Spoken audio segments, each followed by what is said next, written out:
everyone. So I have the pleasure of introducing our keynote presenter today, Tabitha Scott.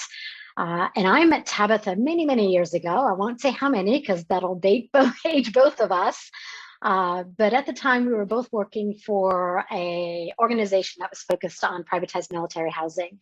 And Tabitha had just come from a company where she had developed the first Department of Defense electronic payment program concept that was piloted first with the Army's programs and soon became a way of collecting rent for everyone in the sector. And as a very, very young CEO at that time and a woman as well, she really broke through barriers, getting a major government contract with the military. So pretty incredible for a young individual when you think about it. And after it was up and running, Tabitha joined our organization and changed her focus and her energy on sustainability and conservation. And she really helped us design an award-winning synergy behavior change program that engaged both of our residents and our employees in reducing our utility consumption. And to top it off, she also helped us build the very first net zero energy home on a military installation in Fort Campbell, Kentucky, which is really, really incredible. But since then, Tabitha has leveraged years of successful experience with innovation, program design, implementation, and leadership, as well as actualizing employee potential through inclusion. She's a sought-after thought leader in both electrical and human energy, leveraging principles of modern and ancient energy technologies to accelerate innovation, productivity, and the development of personal potential. Today, she's with us today to talk about purposeful transformation as we move forward together to our next phase of what the future holds. I am personally excited to welcome her to MidPen because this annual meeting has offered me the opportunity to reconnect with her. It's been about 10 years. And she's an amazing woman who inspired many of us, including myself, to, as she has said, stand up for our own needs, wants, and values, even if they are different from that of others. So Tabitha, welcome, and I'm going to turn it over to you. Thank you, Shanine. I'm so happy to be here, and it's been great listening to Matt and Jan and Ann, and to hear about all of you and the sacrifices you've been making, the things you've been doing. And I feel like these are my people, all of you, because I'm talking today about purposeful transformation. And what I mean by that is companies in the future are thinking beyond just making money. They're thinking about what drives people, what's their passion. They're redefining success, if you will, to be bigger. It's something that we can be a part of, something that we're passionate about. And as she mentioned, I went from doing payments and working in electronics to working on things that I felt really passionate about with the environment, with sustainability, with helping communities budget their energy bills, and looking for ways to do cleaner energy solutions. And so now I'm doing what I love, helping people find their power and find their own energy. And that's what we're going to be talking about today. You know, it was interesting watching that video and hearing these tributes because we're all actually made of energy. You know, science proves that we're actually vibrating light. That's what makes up our bodies and plants and animals. And even companies go through the same growth cycle. We all go through birth and growth and maturity and decline.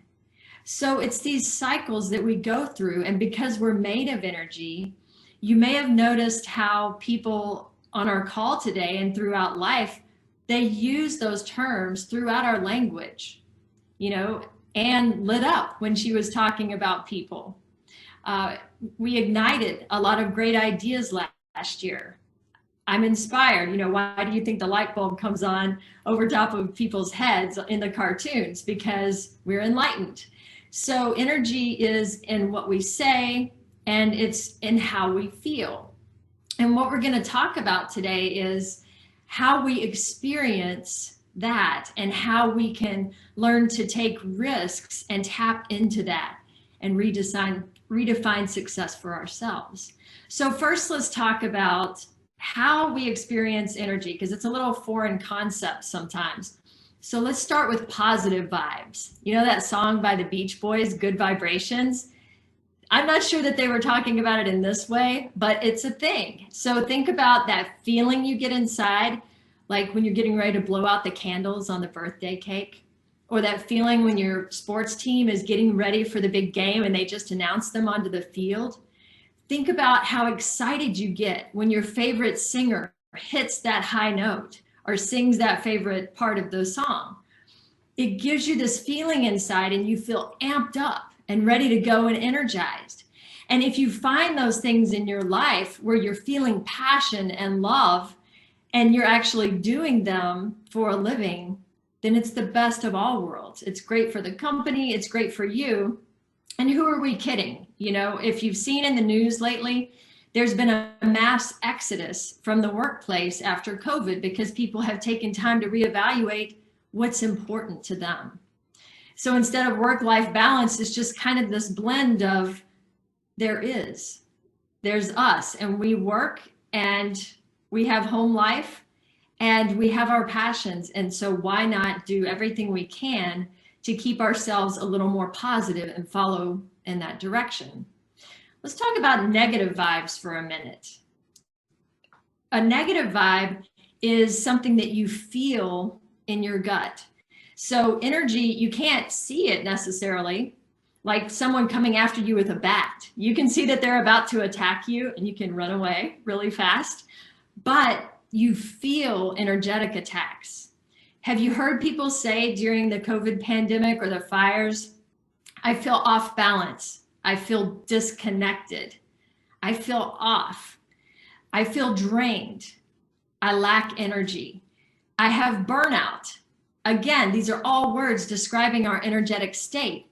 So things that are happening to us, the COVID, the racial strife this year, the political unrest, the fires, they say that the PTSD alone from COVID, that it could be worse than one-time events like a weather event or a traffic accident, because we just don't know if it's over or if it's going to end. And so what's happening to us when we're taking all of these things internal, we're taking those negative vibes in. So what I'm going to talk to you about today is how to deal with that. And I'm going to take you through a series of, believe it or not, animals through this process. And so we're going to talk about this purposeful transformation and how to get into the future. And it's going to start with some animals. So let's get going. The first thing I want you to do is in the chat, I want you to give me one word that comes to your mind. Don't overthink it. Just put a word that comes to your mind when you see a snake. These are a couple of the little guys that I encountered when I was going through a process in my life of burnout. I had reached a point in my personal life where there were a lot of things outside my control. And I was working in, as Shanine said, I was working in renewable energy, but I lived in the southeastern United States. So it wasn't progressive like California. People thought it was made up. You know, we need to just keep all of our old habits, even though there's pollution and even though it's costly in the long run. And so I got really burnt out. And I kept asking this question. I kept saying, you know, what is it? You know, I'm asking the universe, I'm asking God, I'm asking my grandmother who passed on, 30 years ago. I'm asking everybody, what do I do? How do I get through this? I'm feeling so burnt out. I'm feeling like nobody cares. I'm feeling so disconnected and off balance. And I know after the last year and after that video and seeing, this is a time like no other, you know how that feels. And I kept seeing snakes, and I am an animal lover, and I was raised that all animals have a purpose. So I do respect them, but that doesn't mean I don't still get very creeped out when I see them. And more snakes appeared. And over time, I would see them walking down the subdivision. I would see them hiking along. I would see them in the yard. They were everywhere. And I Googled, I asked different people's opinions. I researched, and my friends started making fun of me. And lo and behold, over time, I reached this point where I was riding my bike out on a rural road. I live in Nashville, Tennessee. And I said, you know what? I don't get it. I'm frustrated. It's been months of seeing snakes. I don't get it. What are you trying to tell me? I just want an answer. What do I do about all this burnout? What do I do about all these relationships? What do I do about all this stuff outside of my control? And a big snake came along in front of me, just as if it would teach me the lesson all of a sudden. And so now I'm a little bit ticked off. And I start pedaling really fast. The sweat's pouring down. I'm getting more and more frustrated as I go. And it hit me. It hit me like this ton of bricks. Shed your skin. So simple. So right there in front of my face the whole time. So I thanked everyone for the information, message received. And I thought about what that means to me. You know, snakes shed their skin for two reasons. First of all, they shed it because they can't grow into the creatures that they're supposed to be. They can't get any bigger if they don't let go and shed that skin. And I thought about all the things I was hanging on to. I was hanging on to things and telling myself, I should be the perfect mom. I should be able to be the perfect executive. I should be able to get people to care about energy savings. I should get people to care about solutions. I should be able to cook better than I do. And there were so many shoulds I was putting on myself. And what I ended up doing is just shoulding all over myself. And we all do it, don't we? And so the first part of that message was shed your skin, let go of those negative vibes. And if you let go of them, your vibe will be higher. So let go of that uncertainty. You can't control what's happened in the past. You can't control the pandemic. You can't control the fires, but you can shed the worry from things outside of your control. Now, the other thing that happens when snakes shed their skin is they get rid of parasites. And this was another valuable lesson for me because parasites are the things that get in there and they can harm you. They are taking advantage of you. So I thought about what kind of parasites are in my life and in your life. Who are the people in our lives that we're letting bring our vibe down? Who's that person that when they walk in the room, you get a little sick in your stomach? You know, stop hanging out with them as much, or at least realize it's coming and protect yourself. We also are really hard on ourselves, right? Because our perfectionism, we want to do so much so fast that we get those parasites and we got to let go of them. So after I got this message, I went from fear of something that I didn't know much about, the snakes, and I see many of you have the same opinion of snakes, to gratitude, because it was this wonderful lesson that I learned. And what I want to do is talk to you about write down, if you have a piece of paper next to you, I want you to write down one or two things that are pressures that you are shoulding on yourself. You're saying, I should do something. And I want you to be able to detach that from your own energy. One way to do that, I call it the should monster. If you think about it being a monster, something separate from you, then you're not letting yourself down. You're not letting your boss down. You're not letting your mom or your spouse or your child down. So when you're feeling pressures, and if it makes you feel those words that we talked about, disconnected, burnout, off balance, losing your energy, kind of a suck of your energy, if it makes you feel that way, that's your energy talking. Say it's the should monster and set it aside. Two quick techniques to help with that. One is imagine putting up a shield when those situations come up or those people come up in your life and you're feeling that way. Imagine an invisible shield and it will actually help you. I worked with ER physicians here in Nashville during the pandemic and taught them how to put invisible shields around themselves. Now, you don't want to create a barrier because then your love can't get out, other people's love and joy can't get to you, but just put up a shield. That's why people carry them in battle, because you can put it up when you need it. The second technique I call the judo energy approach. And that is if someone is coming at you with something negative or saying something negative, then redirect it. Judo is a martial art of taking someone else's momentum and redirecting it so that you're not harmed. And so do the same thing. My favorite technique, if you feel threatened in a situation and someone's asking you a question, and sometimes they're not even trying to be threatening, they're just being defensive themselves. Our natural reaction is to fight back or become defensive.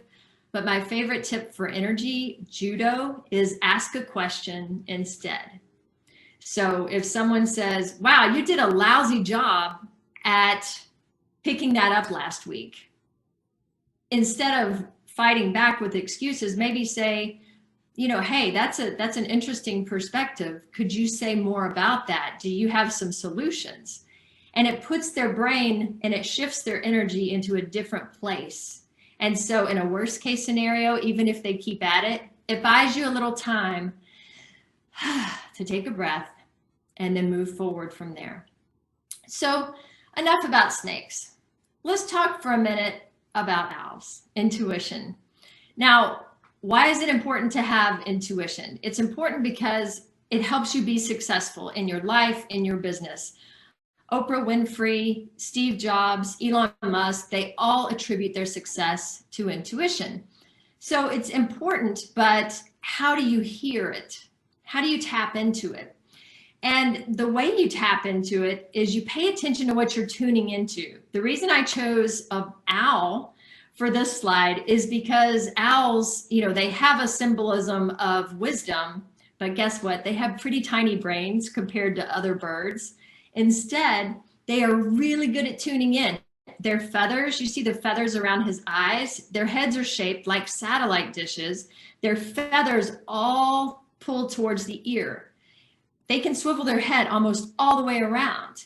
So they are experts at tuning into the things that are going to help them be productive and help them thrive. And so I'm going to ask you, what are the things you're tuning into? And for many of us, it could be whatever's the loudest, whatever's the most controversial.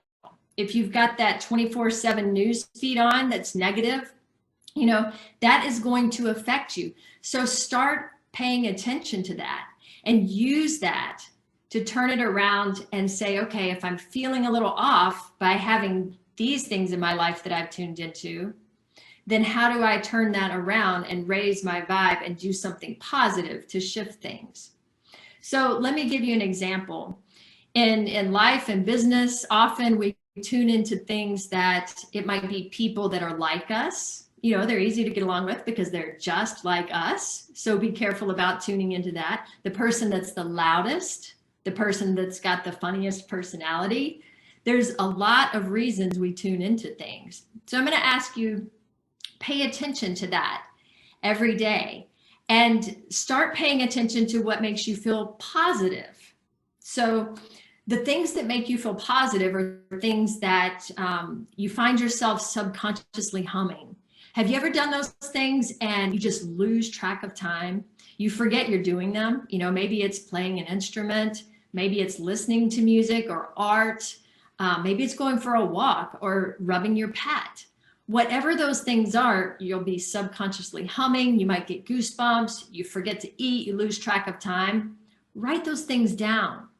Write them down because you want to come back to them. And when you start feeling those low vibe things, shift gears a little bit. Just make little waypoints throughout your day and say, hey, this was a really tough call I just made. This was a really difficult family situation I just helped and dealt with, and it's really brought me down. Take a moment and go to your list and use that to stay positive. And the more you're in a high vibe state, the more you're doing the things you love, the more you can hear your intuition. Now, in this picture particularly, I have a photo. That's me in the jungles of Costa Rica going through a tunnel. And we put it in the eye of the owl because remember, your inner owl, your intuition is always there for you to hear. It's there to help you and keep you safe. And so listen to it to stay positive at all times. So what I want you to do now is let's think about one last little critter. I want to talk about redefining success and about taking risk. And so first, let's talk about the samurai warrior technique. The samurai warriors, before they went into battle, they would imagine their own death. The reason they did that is because once they went into battle, they didn't have to fear dying because they had already been there in their minds, and it was okay. They were at peace with it. So all their focus was on executing their purpose, what they meant to do. So that's a technique that you can do. I've worked with thousands of people over the last 17 years with innovation programs, ideation programs, leadership programs. And without a doubt, the number one thing that is holding people back is they don't want to take the risk. It's scary. You know, we talked about Cheryl a little bit earlier, and she didn't even think about it when she's evacuating the Emerald building, right? It was just acting, getting into action. And it's not always that cut and dry where there's a fire and you have to move. There can be little risks, but you have to be willing to take them. I know that your company does a lot of really good work around strengths finding and uses some tools and has conversations around what are your strengths? What do you really love? And how can we work more of that into your roles? So don't be afraid. If there are parts of your role that are really bringing you down, you might still have to do them, but learn from them. Learn that, okay, that's contrast from what I love. So how can I do more of the little things that I love?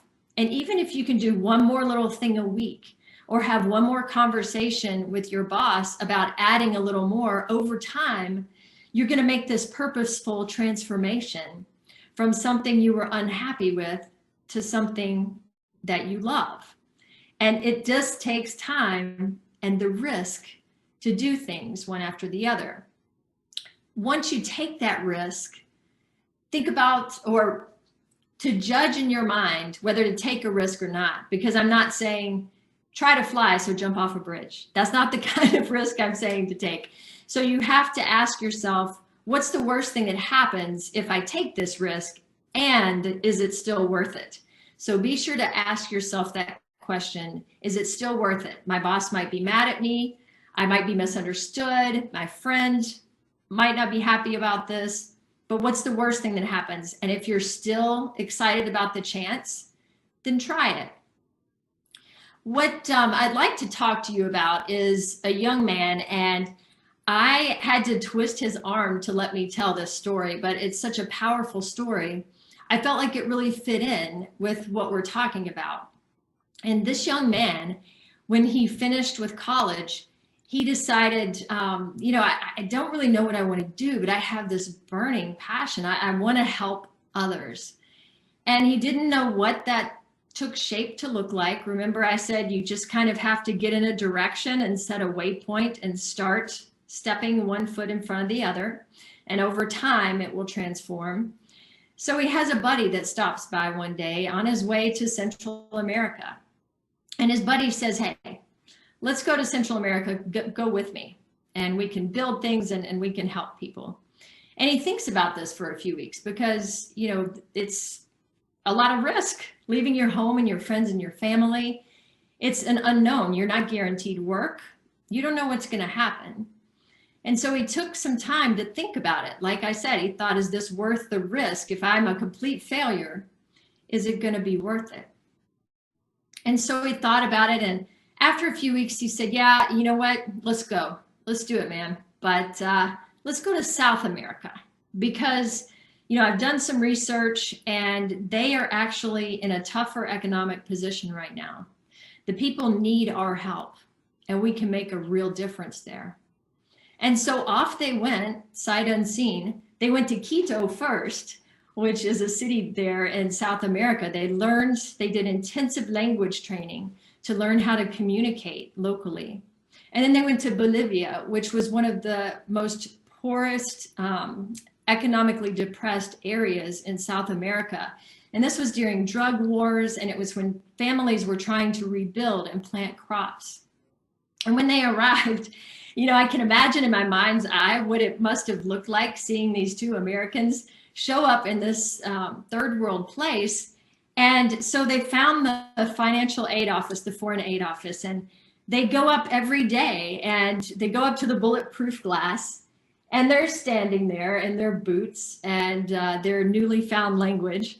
And they say, Mister, could you help us? We want to help others, and we don't know how to get started. Can you help us get started? And so the guy laughs them off and sends them away. And the next day they come back and they stand in front of that bulletproof glass. And they ask again, Mister, can you help me? You see, we've come all this way and we've taken all this risk, and we just want to do something to help the people here. And again, he turns them away. And so this happens over a few days. And eventually, I think the guy just didn't want to see them anymore, because he says, you know what, guys, take this piece of paper, because there are some names on here that might have some jobs you can do. So the guys were so excited, and they got into action right away, and they started knocking on doors. And they started asking questions, and they spent 2 years building homes, building schools, making roadways, planting tea, planting crops, and making a difference. You see, they were building communities and they were changing lives. And I thought about what you guys are doing, and I thought, wow, that story is pretty cool. And there was a reward for this young man to do that. You see, he went back to the States eventually, and he wrote on his essay about it, and he was able to get into Harvard for his grad school, which is, as we'd say in the South, pretty highfalutin. That's a pretty big deal. And so it brought him, some success through that. And I'm going to shift gears for a minute, and I want to talk to you about why there's a bat on the screen here. There's a bat on the screen because when I visited Costa Rica, I told you I was a little bit burnout, but actually I was a lot burnout at one point in my career. I quit my job, I gave away my things, and I lived in the jungle for 3 months. During that time, one of the animals that I encountered was a bat. It was actually 7 bats, and I would do yoga every day in front of a giant tree, and it's 100-degree heat there. So I'm sweating, and I'm upside down, and they're upside down, and we're talking to each other, and their little clicks and chirps. And there were 7. I named them after the 7 dwarfs. And we kind of formed this relationship, the bat and I. And over time, I was thinking about, like the snakes and the owl, what was the lesson I was to learn from these bats? And one day it occurred to me, and I did some research to back this up. Bats can't fly when they take off from the ground. The other birds you see, they'll fly from the ground, but they have to risk plunging to their death. They have to risk letting go, or they can't fly. You see, we have to take that risk. We have to take the risk of letting go to really find our success. And success doesn't have to be what everyone else says it should be, right? Because that's the should monster talking. Success is what makes you happy. Success is what raises your vibe. So let's go back to that young man that went to Bolivia. And after Harvard, his story doesn't end there. You see, this young man, he's still building communities today. And you might know him because he started MidPen Housing, and his name is Matt Franklin. So I thank you all for letting me be here today. And I thank you for sharing that story with me and letting me share it with you, because this is a time to have purpose. This is a time like no other for all of us. It's time to let go of the things that aren't moving you forward. It's time to do more of those things that bring you joy. And it's time to share that joy with someone else by helping them feel a part of your family, by giving them the safe, affordable housing that they need.